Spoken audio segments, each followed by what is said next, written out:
O Vermelho e o Negro, Stendhal. Tradução: Maria Cristina F. da Silva. Editora: Nova Cultura Limitada, 2003. Livro primeiro. A Verdade, a Áspera Verdade. Capítulo 1. Uma cidadezinha.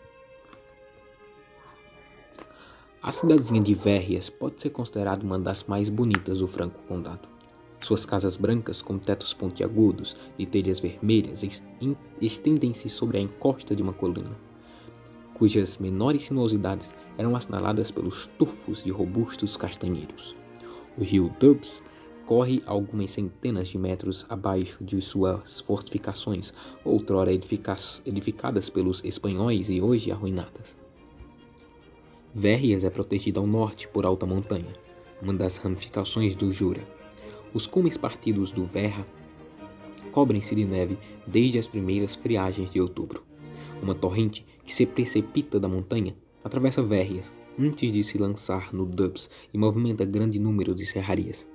É uma indústria bastante simples e que proporciona certo bem-estar à maioria dos habitantes, mais camponeses do que burgueses. Não foram, entretanto, as serrarias que enriqueceram a cidadezinha. É a fábrica de panos estampados, chamada Mulhouse, que se deve à prosperidade geral, causadora desde a queda de Napoleão da reconstrução das fachadas de quase todas as residências de Verrières.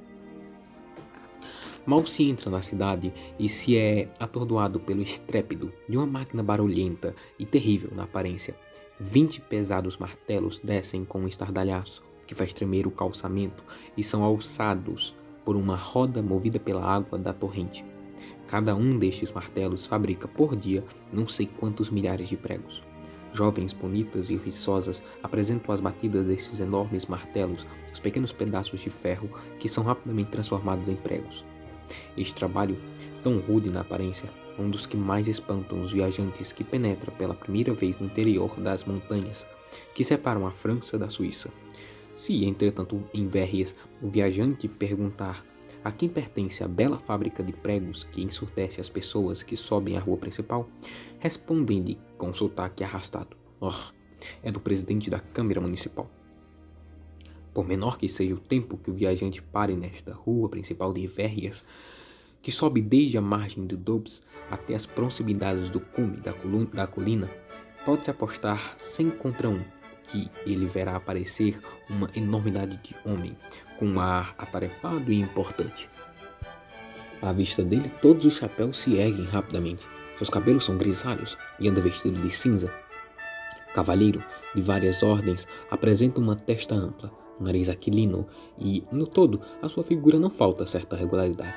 Acha-se mesmo, ao primeiro contato, que ela reúne a dignidade do presidente da Câmara da aldeia, esta espécie de satisfação que ainda se pode encontrar aos 48 ou 50 anos.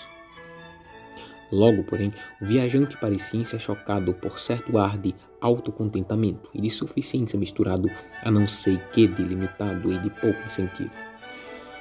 Sente-se, enfim, que o talento deste homem restringe-se a esperar que paguem exatamente o que lhe devem, enquanto retardou mais que pode o pagamento do que deve. Tal é o presidente da Câmara Municipal de Verrières, o Sr. de Renal. Após haver atravessado a rua com um passo grave, entra na Câmara e desaparece aos olhos do viajante. Mas 100 passos adiante, se este continua seu passeio, percebe uma casa de muito boa aparência e, através de uma grade de ferro contígua à residência, magníficos jardins. Além é a linha do horizonte formada pelas colinas da Borgonha e que parece feita de propósito para o prazer dos olhos. Esta vista faz esquecer ao viajante a atmosfera empestada dos pequenos interesses monetários com que começa a ser asfixiado. Então lhe é dito que esta casa pertence ao Sr. de Renal. É aos lucros auferidos com sua grande fábrica de pregos que o presidente do Conselho de Verrières deve sua bela habitação em pedra de talha que acaba no momento.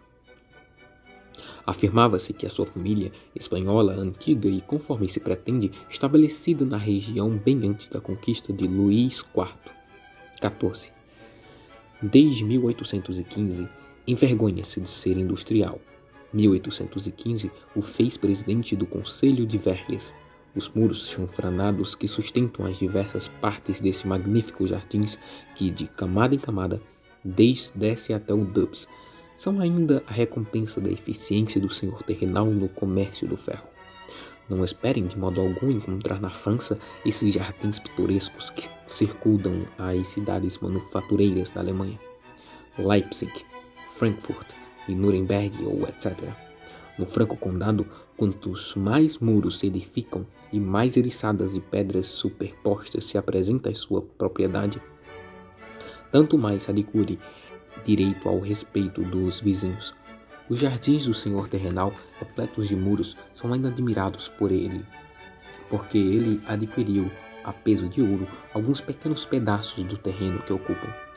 Esta serraria, por exemplo, cuja posição singular à margem do Doubs impressiona ao entrar-se em Verges, de onde se nota o nome de Sorel, escrito em caracteres gigantescos numa tabuleta que domina o teto. Ocupava 6 anos atrás o espaço sobre o qual, neste momento, se ergue o muro do quarto terraço dos jardins do senhor terrenal. Apesar da sua arrogância, o presidente teve de empreender várias tentativas quanto ao velho Sorel, camponês duro e teimoso. Teve assim de lhe pagar muitos luíses de ouro a fim de obter que ele transferisse sua fábrica.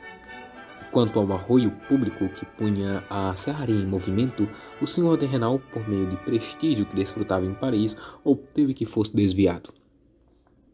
Esse favor lhe foi concedido após as eleições de 182.